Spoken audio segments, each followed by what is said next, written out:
It's like Well, so Corey. this has been well telegraphed for a while, and Corey's been covering it better than most people, I think. So this is not really a surprise overall.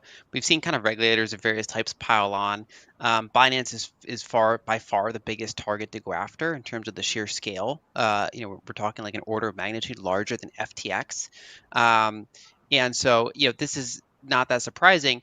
And this whole industry, because it all grew up in the span of a decade and in a largely kind of jurisdictional arbitrage way, not a lot of regulation.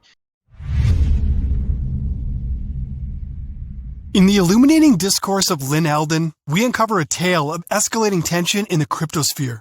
The recent focus of regulators on Binance is far from surprising. Its scale and operations make it a prime target, a Goliath dwarfing counterparts like FTX. This entire industry has flourished over the past decade through a fascinating dance of jurisdictional arbitrage and relatively light regulation. Yet, aspects of its workings, such as entities operating, trading, and issuing securities on their own exchanges, hint at a landscape potentially stacked against the smaller players. As the regulatory spotlight intensifies, we're witnessing an intriguing global split. Some regions are courting these high-revenue activities, while others, like the US, stand steadfast in their hardline stance. One intriguing subplot to this narrative is the ripple effect on Bitcoin's price. Amidst regulatory storm, questions arise about who might be offloading their coins.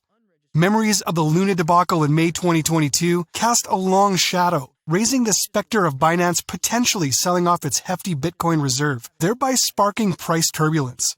The underlying theme here is the potential volatility risk when such mammoth honeypots face regulatory pressure. This gripping saga invites us to stay ever vigilant, as the balance between risk and opportunity is constantly being redefined. You have the same entity operating on an exchange and then trading on that exchange and then issuing its own securities on that exchange and all these kind of things that are like stacked up that creates an environment that is stacked against the small user using that exchange.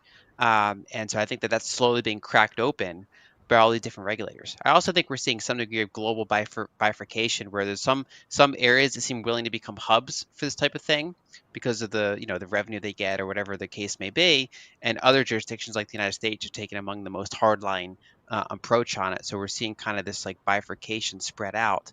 Another thing I've been trying to monitor is the overall impact of Bitcoin's price because as Rafa mentioned, Bitcoin itself is not really affected by this, other than the fact that you have to ask who is selling, who might be forced to sell, who's getting liquidated, and of course, one of the risks is that Binance could sell some of its Bitcoin. And if you go back to the when Luna blew up, let's say in May 2022.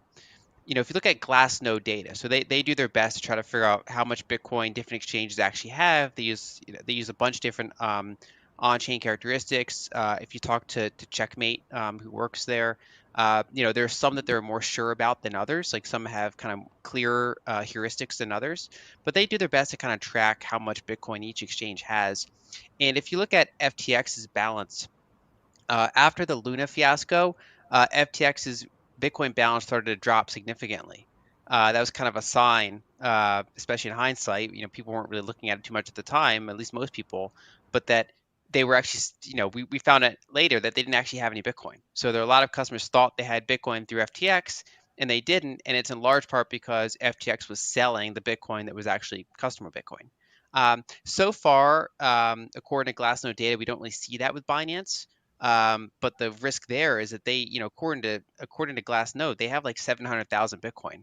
And so I think that some of the selling pressure we see in Bitcoin is that some investors have concerns that if Binance does have some sort of solvency problem, that they might sell some of their stack or might sell some of their customer stack.